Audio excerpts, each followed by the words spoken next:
রাসূল সাল্লাল্লাহু আলাইহি সাল্লাম বললেন, আলেম ওলামা শোনো, বাল্লিগু আন্নী ওয়ালা আয়া, আমার একটি কথা জানা থাকলে অন্যকে বলো। মানে আমরা যদি নবীর কোনো কথা জানতে পারি তাহলে কি করতে হবে? আরেকজনকে বলে দিতে হবে। এটাই হলো এই বাক্যের সারমর্ম। যেমন আমরা শিখেছি যে মসজিদে ঢুকতে হলে বলতে হয়, আল্লাহুম্মা ফতাহলি আবওয়াবা রাহমাতিক, আল্লাহ তুমি তোমার রহমতের দরজা খুলে দাও। তো এখন যে জানে না, আমি তাকে এই বাক্য কি করব? জানিয়ে দেব। এ কথা আল্লাহ নবী বললেন। পেশাব পায়খানায় বসার সময় বলতে হবে, আল্লাহুম্মা ইন্নী আউযু বিকা মিনাল খুবুসি ওয়াল খাবাইস, আল্লাহ তোমার কাছে অপবিত্র জিন এবং জিন্নি থেকে বাঁচতে চাচ্ছে। পেশাব পায়খানায় বসতে হলে এই কথা বলতে হয়। পেশাব পায়খানায় সবসময় ওই জায়গাতে জিন থাকে, জিন, পুরুষ জিন নারী জিন থাকে। আল্লাহ রাসূল এই কথা বলছেন। তো বিসমিল্লাহ আল্লাহুম্মা ইন্নী আউযু বিকা মিনাল খুবুসি ওয়াল খাবাইস যদি বলেন, বিসমিল্লাহ যদি লাগিয়ে দেন, তাহলে জিন আর দেখতেই পাবে না। আর বিসমিল্লাহ ছাড়া বললে দেখতে পাবে কিন্তু ক্ষতি করতে পারবে না। এটা এই দোয়ার ক্ষমতা। একজন বাম হাতে চা খাচ্ছে, তো আপনি দেখে এখন কি বলবেন? ডান হাতে খান, কেননা বাম হাতে শয়তান খায়। রাসূল সাল্লাল্লাহু আলাইহি সাল্লাম বলেন, লা ইয়াকুলান্না আহাদুকুম বিশিমালিহি ওয়া লা ইয়াশরাবান্না বিহা, অবশ্যই অবশ্যই তোমাদের কোনো ব্যক্তি যেন বাম হাতে না খায়, বাম হাতে পান না করে, কেননা শয়তান বাম হাতে খায়, শয়তান বাম হাতে পান করে। তা আপনার সামনে একটা লোক বাম হাতে চা খাচ্ছে, আপনি কি করবেন? আপনাকে বলতে হবে, আপনি বলতে বাধ্য। বলেন, সলিও হবে না, ফাঁসিও হবে না, চটে যেতে পারে, গালি দিতে পারে, ধমকাতে পারে, বের হন এখান থেকে, এ কথা বলতে পারে, তবে সুলি হবে না, ফাঁসি হবে না। তো আপনি বলেন, এত পিছিয়ে হটেন কেন? আর হাদিসের অনুবাদ করতে গিয়ে যদি আপনি আসামি হয়ে যান, তাহলে আপনি হবেন 2 নাম্বার, আর 1 নম্বরে কে হবেন? মুহাম্মদ সাল্লাল্লাহু আলাইহি সাল্লাম। কাজে আপনার কোনো চিন্তা নেই। আপনি দিন প্রচার করতে গিয়ে কখনো আপনি 1 নম্বর আসামি নন, আপনি 2 নম্বর। আপনার যদি জেল হয় তা আজীবন জেল হবে, ফাঁসি হবে না। আর ফাঁসি হলে মুহাম্মদ সাল্লাল্লাহু আলাইহি সাল্লামের হবে।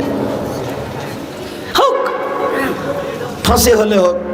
আপনি এত নিরাশা কেন? কথা বলতে চান না কেন? এই ছেলে, বসো।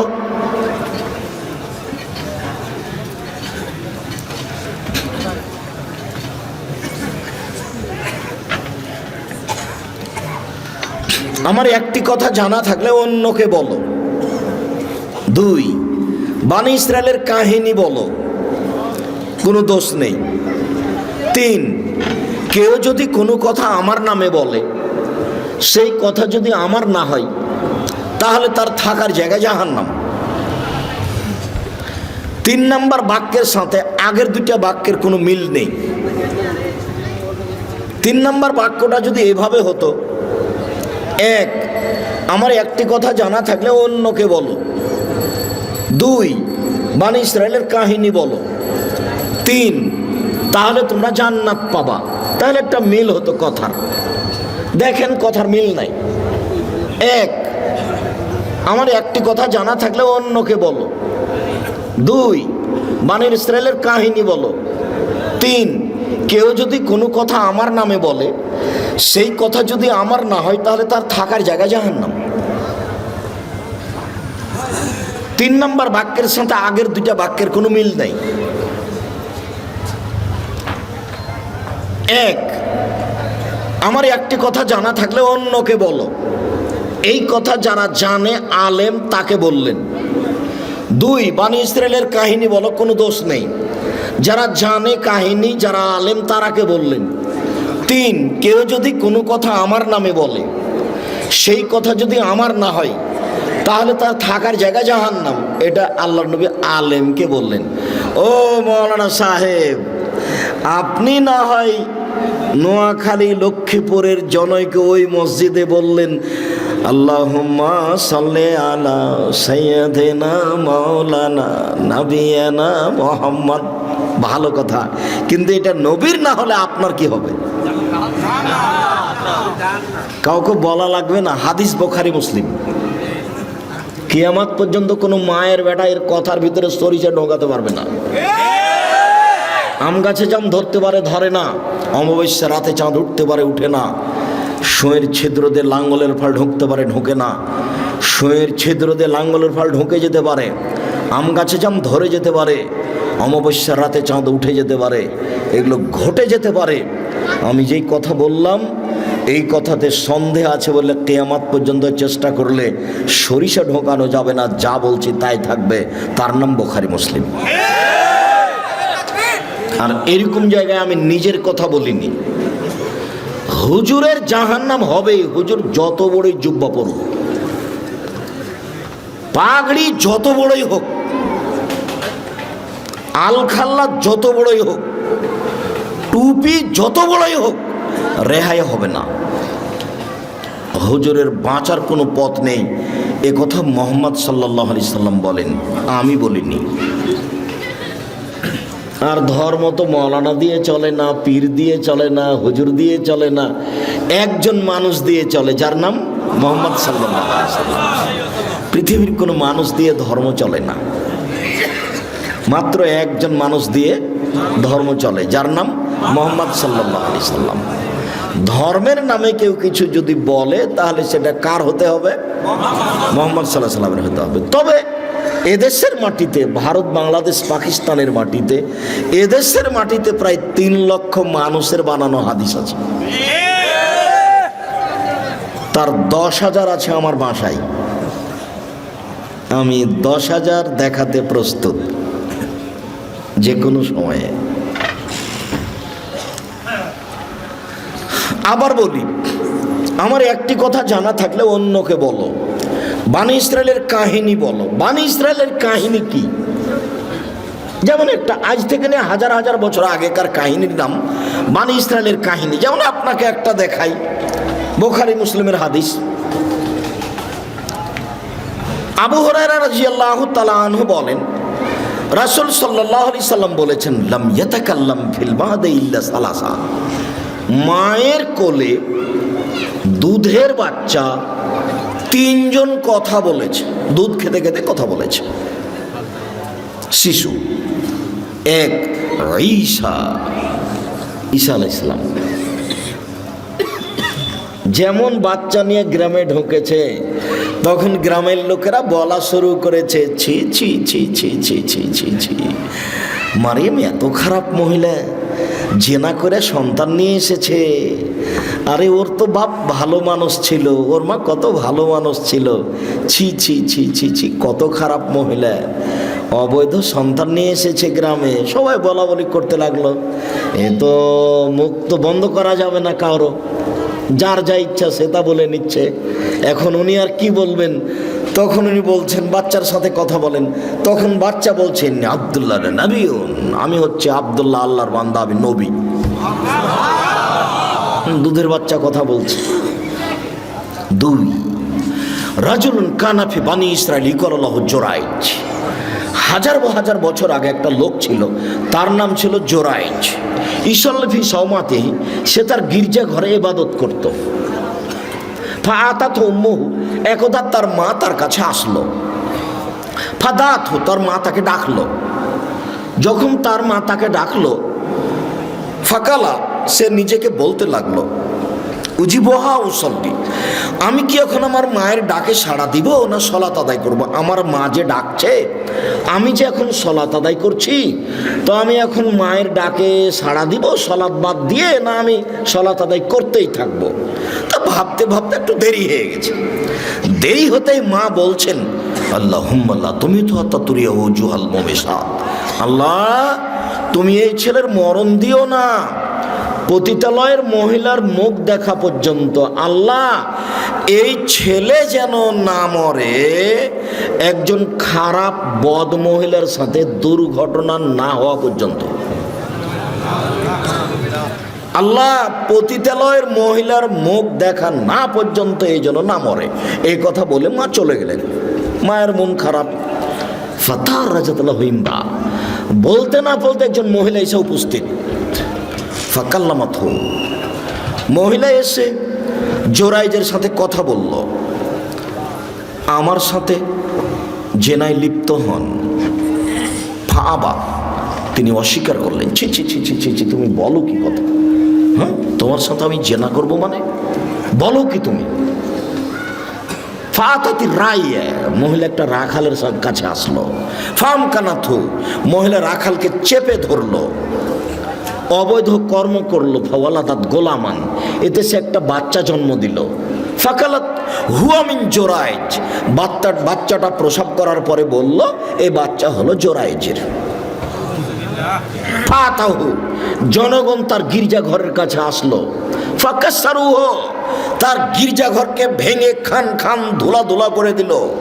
ওয়ানজালুহু, তারা তাকে গির্জাঘর থেকে বের করে টেনে হেঁচড়ে রাস্তায় নামিয়ে দিল। ও সাব্বুহু, যার যা ইচ্ছা সে তা গালি দিল। গির্জাঘরে অবৈধ কর্ম করে এইটা প্রমাণ তাদের কাছে মহিলার মুখের মাধ্যমে। আপনার লক্ষ্মীপুর জেলে 20 বছর 10 বছর থেকে কতজন লোক আছে, ও নিজেও জানে না আমি কেন জেলে। জজও জানে না ঘটনা কি, উকিলও জানে না ঘটনা কি। সাক্ষী বলছে আমি 2 চোখে মারতে দেখেছি, অথচ সেদিনও লক্ষ্মীপুরেই ছিল না, ছিল রংপুরে। তার নাম মিথ্যা সাক্ষী, তার নাম মিথ্যা সাক্ষী। পৃথিবীতে 3য় মহাপাপ হলো মিথ্যা সাক্ষী। তো কথা তো সমাজে ছড়ালো যে জোরাইজ অন্যায় করেছে, কেউ তো রক্ষা করলো না। যার যেভাবে মনে চলো সে সেভাবে তার সাথে খারাপ আচরণ করলো। ফাকামা, জোরাইজ দাঁড়ালো। ফাতাওয়াদ্দা, অজু করলো। অসল্লা রাকাতাইন, 2 রাকাত সালাত আদায় করলো। ফাতাল গোলাম, এবার দুধের বাচ্চার কাছে আসলো। দুধের বাচ্চাকে এসে বলল, মানাবুকা, ও দুধের বাচ্চা তুমি বলো তো তোমার বাপকে? কালা আবিয়া রাই, বাচ্চা বলল আমার বাপ রাখাল। ফাকালো, জনগণ বলল, নাবনি সওমাতাকা বিযাহাবে, জোরাইজ তোমার গির্জাঘর স্বর্ণ দিয়ে বানিয়ে দিব। কালা লা ইল্লা বিত্তিন, জোরাইজ বললেন না, আমার গির্জাঘর যা ছিল মাটি দিয়ে বানিয়ে দিতে হবে, তাহাই করিতে হইবে। হাদিস মুসলিম। এর নাম বানি ইসরায়েলের কাহিনী, হাজার হাজার বছর আগের কাহিনী। কাহিনী সত্য, বলতে পারবেন। এই হাদিসে কি বুঝলাম? এক নাম্বার বুঝলাম, ভুলেও কোনোদিন ছেলে মেয়ের জন্য বদদুয়া করবেন না। ছেলে মেয়ে যদি আপনাকে মারে, গালি দেয়, জমি দখল করে নেয়, বাড়ি থেকে বের করে দেয়, তবু মুখ খুলবেন না। যদি ছেলে মারে তাহলে তাড়াহুড়া করে উঁচু করে 2 রাকাত সালাত আদায় করে আল্লাহর কাছে হাত তুলে বলেন, আমাকে ছেলে ফিরিয়ে দাও। আমি এরকম ছেলে মানুষ করিনি, আমার ছেলে আমাকে মাথায় করে থাকবে, শ্রদ্ধা করবে, আমি এটা চাই তোমার কাছে। তুমি আমাকে ছেলে ফিরিয়ে দাও। 2 চোখের পানি ঝরঝর করে ঝরবে, আর আপনি আল্লাহকে কথা বলবেন, ছেলে 24 ঘন্টার মধ্যে আমি ফিরিয়ে চাই। যেই ছেলে আমার পা ধরে বলবে, আব্বা ভুল হয়েছে, আপনাকে আর আমি কোনোদিন কোনো কথা বলবো না, আমি আমার জীবন বাজি রেখে আপনাকে শ্রদ্ধা করব, আপনার যা কিছু বলার আপনি বলবেন, আমি কোনোদিন প্রত্যুত্তর করব না। আমি এইটা চাচ্ছি তোমার কাছে। কেন আপনি বলতে গেলেন তোর উপরে গজব নাযিল হবে, তোকে ত্যায্যপুত্র করলাম, তোকে এই করলাম, তোকে সে করলাম, তোকে জমি দিব না, তোকে জায়গা দেবো না, তুই বাড়ি থেকে বের হয়ে যায়, এই কথা বললেন কেন আপনি? শোনেন, বাপ হিসেবে, মা হিসেবে জীবনে কোনোদিন ছেলে মেয়ের বিরুদ্ধে মুখ খুলবেন না। রাসূল সাল্লাল্লাহু আলাইহি ওয়াসাল্লাম নিষেধ করেছে, কখনো তোমরা তোমাদের ছেলে মেয়ের উপরে বদদুয়া করো না। 3 শ্রেণীর মানুষের দোয়া কবুল হবে, মধ্যে কোনো আড় নাই। বলার সাথে সাথে লেগে গেছে, বলার সাথে সাথে একবারে লেগে যাবে, সেটা হলো বাপ মা। মন খারাপ করবেন না ছেলে মেয়ের উপরে। ছেলে মেয়ে যদি খারাপ আচরণ করে, তো আমি যেটা পরামর্শ দিলাম পালন করতে পারবেন না? পরামর্শ মনে হবে মনে নেই, বলেন তো কি পরামর্শ দিলাম? সুন্দর করে অজু, নোয়াখালীর অজু করবেন না, তাড়াহুড়া করে শুকা আছে ফাঁকা আইল নেই, মনে কষ্ট নেন না। মাঝে মধ্যে একটু বলছি এই জন্য যে আমারও খুব কষ্ট হয় যে মানুষ কেন শিরককে নেকির কাজ বলছে, বিদআতকে নেকির কাজ বলছে। যদি ফরিদপুর, শরীয়তপুর, মাদারীপুর, মাগুরা তারাও এরকমই, কিন্তু আপনাদের চেয়ে তারা বেশি আগিয়েছে বলে আমার অনুমান। ঠিক বরিশাল, পিরোজপুর, ঝালকাঠি, ভোলা, বরগুনা, পটুয়াখালী আপনাদের মতোই শিরক বেদাত নেকির কাজ, এরপরে আপনাদের চেয়ে তারা অনেক বেশি আগিয়েছে বলে আমার অনুমান। আব্দুর রাজ্জাক সাহেব আমাদের কি দুর্বল দেখছেন? কিছুটা তাই আমার মনে তাই হচ্ছে, আমি বাহ্যিক অনুমান করে বলছি।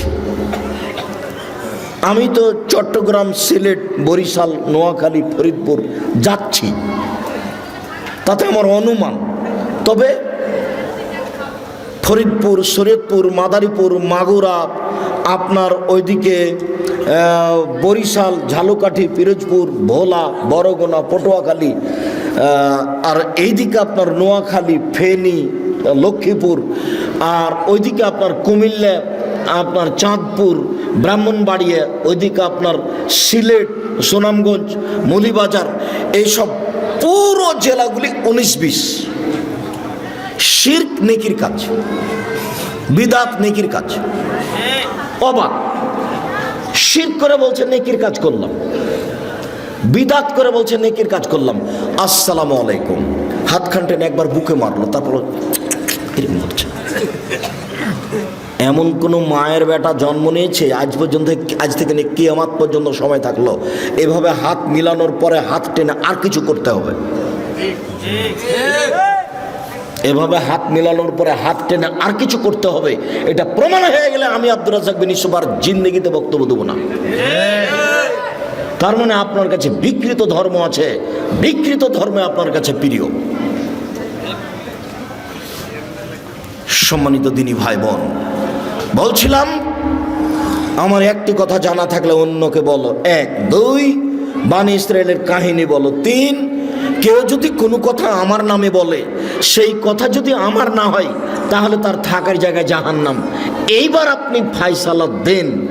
বালাগাল ওলা বেকামালেহি কাশাফাদ্দ যাবে জামালেহি হাসনাত জামিও খেসালেহি সাল্লু আলাইহি ওয়া আলিহি। এই দরুদ যদি নবীর না হয় তাহলে কি হবে? কাউকে বলা লাগবে না, ফতোয়া দেওয়া লাগবে না, এমনিতে পথ রেডি হয়ে আছে। যেটা আপনি ইবাদত করছেন সেটা যদি রাসূলের না হয়, যেটুকু করছেন, যা করছেন, আমি আপনি কোনটা করবেন কোনটা করবেন না, কোনটা চলবে কোনটা চলবে না আজকে বলতে আসেনি। তবে আমার 1 নম্বরে কথা হলো এইটা। 2 নম্বরে কথা, উপস্থিত বৈঠকের মুসলিম বোন যারা আপনারা বাড়িতে বা প্রজেক্টরের মাধ্যমে কোনো জায়গাতে বসে অপেক্ষা করছেন, আর এইখানে যে বাচ্চা ছেলেগুলি কথা বলছে, এখানে কি দোকানপাট কি নিকটে? তো এই ছেলেগুলি কেন? তাহলে কি আপনাদের ওটা দেখাশোনার লোক না এখানে? কেন কথা বলছে এত? এটা কন্ট্রোল করতে হবে। ও তো কথা বোঝার তো তার প্রয়োজন নেই। আপনি যদি তার সাথ দেন তাহলে এটা খুব দুঃখজনক কথা। নিজেকে পশু প্রাণী মনে করবেন না, গরু ছাগল মনে করবেন না, মানুষ মনে করবেন। বুঝেও বুঝে না ওরা অন্তর আছে, বুঝে না। দেখেও দেখে না ওরা চক্ষু আছে, দেখে না। শুনেও শোনে না ওরা কান আছে, শোনে না। উলাইকা কাল আনাম, তারা পশু প্রাণীর মতো, তারা গরু ছাগলের মতো, তারা কুকুর শ্রীলের মতো। বাল হাজাল, বরং তার চেয়ে খারাপ। আল্লাহ মানুষকে বলছেন যে ওরা গরু ছাগলের মতো, কুকুর শ্রীগালের মতো, বাল হাজাল, বরং তার চেয়ে খারাপ। আব্দুর রাজ্জাক সাহেব, তার চেয়ে খারাপ কে? তার চেয়ে খারাপ তোমার বাপ। দেখেন, আপনাকে খুব ভালোবাসি, কষ্ট দিয়েন না আমাদের। দেখো, আমি যদি তোমার বাপকে কুকুর সিরিয়ালের চেয়ে খারাপ প্রমাণ করতে না পারি, তা আমি আব্দুর রাজ্জাক বিন ইউসুফ কথা বলবো না। কিভাবে করবেন, করেন তো দেখি। তোমার দাদা মারা 10 বছর হলো, 3 বিঘা জমি রেখে গেছে। তোমার বাপ নিবে 2 বিঘা আর তোমার ফুফু নিবে 1 বিঘা। বিঘা বুঝেন? 30 শতক জমি রেখে গেছেন। তোমার বাপ নিবেন 20 শতক আর তোমার ফুফু নিবেন 10 শতক।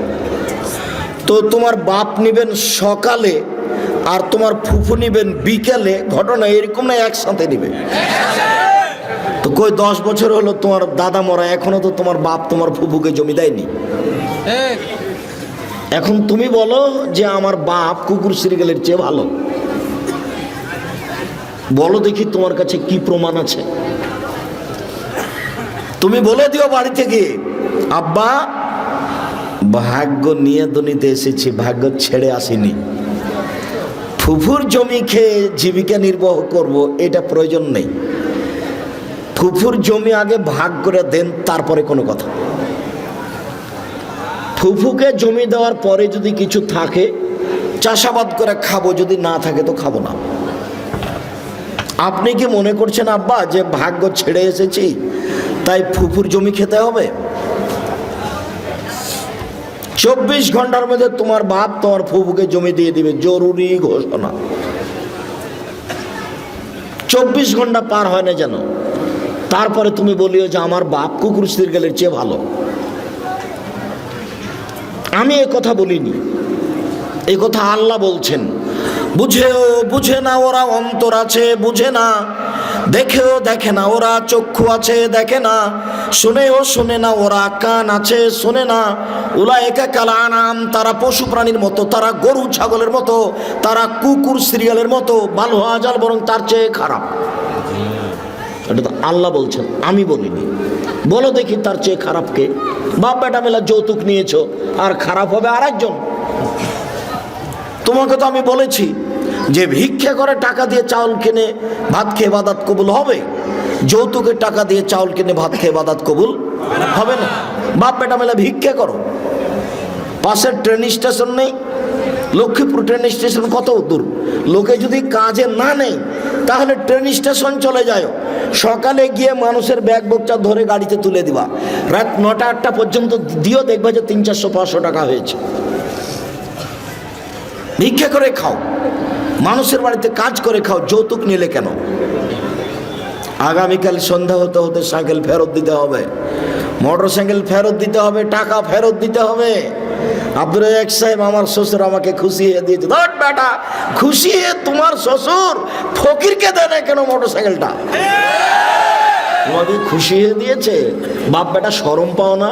বাপ বেটার একটু লজ্জা হয় না? বাপ বেটার একটু হায়া হয় না? বাপ বেটা মানুষের কাছে হাত পাতো, ভিক্ষা করো, এভাবে যাও। তোমাকেই বলছে, এই ছেলে তোমাকেই বলছি, টাকা নিয়েছো কেন? টাকা নিবে কেন? তোমার স্ত্রীকে তোমার শ্বশুর কষ্ট করে লালন পালন করেছে, বিবাহ দিয়ে দিয়েছে। তুমি সময়ে কিছুই না পারলে গরিব মানুষ কাজ করে খাও, বছরে একটা লুঙ্গি কিনে বলবে আব্বা আপনাকে আমার একটা উপহার দেওয়ার খুব স্বাদ, তেমন কিছু করতে পারেন না, লুঙ্গিটা নেন। এটা বলতে পারো না? কথায় কথায় রাগ দেখাও, সিদ্ধান্ত পরিবর্তন করো। সম্মানিত দিনী ভাই বোন, আপনাদের সাথে জরুরি কথা, বিশেষভাবে মুসলিম বোন শোনেন। আপনি যদি 4টা কাজ করতে পারেন, জান্নাতের সব দরজা খোলা। উপস্থিত বৈঠকের মুসলিম বোন, সারা পৃথিবীর মহিলা, আপনারা যদি 4টা কাজ করতে পারেন, জান্নাতের সব দরজা খোলা। 1, সলাত খামসাহা, 5 ওয়াক্ত সলাত আদায় করলো। 2, সমাত সাহারাহা, রমজান মাসে সিয়াম পালন করলো, রোজা থাকলো। 3, আতাত বালাহা, স্বামীকে মেনে চললো। 4, আহসানাত ফারজাহা, জেনায় লিপ্ত হলো না, তাহলে জান্নাতের সব দরজা খোলা। এ কথা আমি বলিনি, আমি একজন অনুবাদক। মুহাম্মদ সাল্লাল্লাহু আলাইহি ওয়াসাল্লাম বলেছেন, তার মুখের ভাষা আরবি থেকে আপনাকে আমি বাংলা করে শোনালাম। 1, 5 ওয়াক্ত সলাত নামাজ। 2, রমজান মাসের রোজা সিয়াম। 3, স্বামীকে মেনে চলা, তিতে লাগলেও মিঠা লাগলেও। আমি বুঝলাম আপনার স্বামী আপনাকে গালি দেয়, তার মুখের ভাষা খুব খারাপ, এরপরে আপনি ধৈর্য ধারণ করেন, মেনে নেন। দেখতে দেখতে 3-4টা ছেলে মেয়ে হয়ে গেছে, এই সংসার ছেড়ে আপনি কোথায় যাবেন? আমি আপনার দিনী ভাই, আপনাকে আমি আপনার দিনী ভাই হিসাবে আপনাকে আমি দিনী বোন মনে করে পরামর্শ দিচ্ছি, আপনি এই সংসার মেনে নেন, আপনি ধৈর্য ধারণ করেন, আপনি মন ভারী করে থাকিয়েন না। আপনার কাছে 1 গ্লাস পানি চেয়েছে, তা আপনি 1 গ্লাস পানি নিয়ে সামনে থ্যাক্কস করে রেখে দিয়ে দিকে চলে গেলেন, এটা হবে না। তিতা লাগুক আর মিঠা লাগুক, তার সাথে কথা বলতে হবে, হাসি মুখে থাকতে হবে। 20 দিন পার হয়ে যায়, মাস পার হয়ে যায়, তার সাথে কথা বলেন না। মেয়েকে দিয়ে পানি দিয়ে পাঠান, খাবার দিয়ে পাঠান, কতদিন থেকে স্বামীর সাথে কথা নেই। দেখেন, এই নীতি, এই ঢং বন্ধ করতে হবে। যদি আপনি সামলাতে না পারেন, যদি মনে করেন যে এর সাথে আমার হবে না, তাহলে আপনি খোলা তালাক করেন। স্বামী যদি কোটি টাকা ইনকাম করে, স্বামী যদি পরহেজগার থেকে পরহেজগার তাহাজ্জুদ পড়ে, এরপর আপনি নির্দ্বিধায় ছেড়ে দিতে পারেন, খোলা তালাক। চেয়ারম্যান মেম্বারকে বলতে হবে, ভাই আমি তার সাথে ভাত খাবো না, তার আপনি একটু পৃথকের ব্যবস্থা করে দিন। চেয়ারম্যান একটা খোলা তালাক করে ছেলের কাছে পাঠিয়ে দেবে, বাস কাহিনী শেষ। আপনি 30 দিন পরে আর এক জায়গাতে বিবাহ বসতে পারবেন। খোলা তালাকের বিবাহ বসার সময়সীমা 1 মাস। আপনাকে আমি এই সংসারে থাকতে বাধ্য করিনি, তবে আপনি মুখ বন্ধ করে কথা না বলে মাস মাস কাটাবেন, এর অনুমতি নেই। আপনার স্বামীর মুখ খারাপ হবে, এটা মেনে নিলাম। আপনাকে গালি দেয়, এটা আমি মেনে নিলাম। আপনাকে মারে, এটা আমি মেনে নিলাম। যেহেতু এতদিন পর্যন্ত আছেন, তাহলে একটু খোলা মুখে, হাসি মুখে স্বামীকে মেনে চলেন, আপনার জন্য ভালো হবে। জান্নাতের দরজা সব খোলা, আমি বলিনি, এ কথা মুহাম্মদ সাল্লাল্লাহু আলাইহি ওয়াসাল্লাম বলেছেন। 4, জেনা থেকে বেঁচে থাকলো।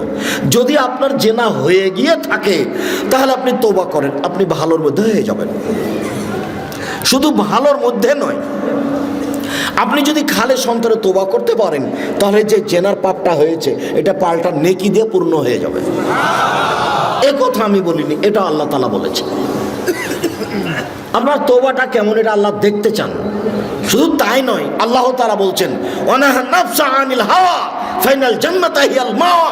পৃথিবীর মানুষ শোনো, তোমরা যারা অশ্লীল কাজ থেকে বিরত থাকতে পারবে, আমি আল্লাহ তোমাদেরকে জান্নাতুল মাওয়া দিয়ে দিলাম। তুমি যদি আজকে প্রেমের গল্প বন্ধ করতে পারো, তুমি যদি বলতে পারো আস্তাগফিরুল্লাহ ওয়া আতুবু ইলাইহি, জিন্দেগিতে আমি তোমার সাথে আর কোনোদিন মোবাইলে কথা বলবো না, তোমার সাথে আমি প্রেমে লিপ্ত হব না, এইটা তুমি যদি কঠোর হাতে, শক্ত হাতে, মজবুত করে বন্ধ করতে পারো, তাহলে আল্লাহ বলছেন আমি তোমাকে জান্নাতুল মাওয়া দিয়ে দিলাম। যেটা আল্লাহর ওয়াদা, কোনো মানুষের কথা নেই। ওয়ানাহা নাফসা আনিল হাওয়া, যে নিজেকে প্রবৃত্তি থেকে ঠেকাতে পারলো, আমি আল্লাহ তার জন্য নিজের কিছু করার ছিল না। একটা ঘটনা আপনাকে শোনাই, বুখারী মুসলিমের হাদিস। আল্লাহ রাসূল 1 গ্লাস পানি নিয়ে একটু খাওয়ার পরে, এখন ডান দিকে দিতে হবে, এটা নীতিগত হিসেব। তো ডান দিকে আছে ছোট ছোট বাচ্চা, বাম দিকে আছেন আবু বকর সিদ্দিক, উমর। তখন আল্লাহ রাসূল ছোট ছোট বাচ্চাগুলিকে বলছেন, এই শোনো শোনো শোনো, তোমরা আমাকে একটু অনুমতি দাও না, আমি গিলাসটা এদিকে দিই। বাম দিকে বড় মানুষ আছে, কিন্তু আমি তো দিতে পারি না, আমাকে ডান দিক থেকে দিতে হবে, তো তোমরা একটু অনুমতি দাও আমাকে। তখন বাচ্চারা বলছে, না না না না, আপনার পক্ষ থেকে পানি আমরা পাবো, সেটা অন্য কাউকে দিব, এটা হতে পারে না। তখন আল্লাহ রাসূল বলছেন, নাও নাও, তাহলে তোমরাই নাও, নাও তোমরাই নাও। হাদিস বুখারী মুসলিম। এটা আপনি কি বুঝলেন? পৃথিবীর সবচেয়ে বড় মানুষ, এত বড় দামি মানুষ আল্লাহ পৃথিবীতে কাউকে সৃষ্টি করেননি। বিচারের মাঠে যেদিন কেউ কথা বলতে পারবে না, সেদিন তিনি বলবেন, সালমা তুতা ওয়াসফাতু সাফা, মাথা উঠান বলেন, যা বলবেন আমি আল্লাহ তাই মেনে নিব, যা সুপারিশ করবেন আমি তাই গ্রহণ করব। আপনি একটু বলেন কি বলতে চান? যাহাই বলবেন তাহাই মেনে নিব, যা সুপারিশ করবেন তাহাই গ্রহণ করব। এই কথা আল্লাহ বারবার বলবেন বিচারের মাঠে। ইনি হচ্ছেন মুহাম্মদ সাল্লাল্লাহু আলাইহি ওয়াসাল্লাম। এত বড় মানুষ বাচ্চা ছেলের কাছে অনুমতি চাচ্ছেন। আর একটা জিনিস, ডান দিক থেকেই দিতে হবে। নিজে থেকে তো একটা ধর্ম বানাতে পারেন। আচ্ছা এই শোনো,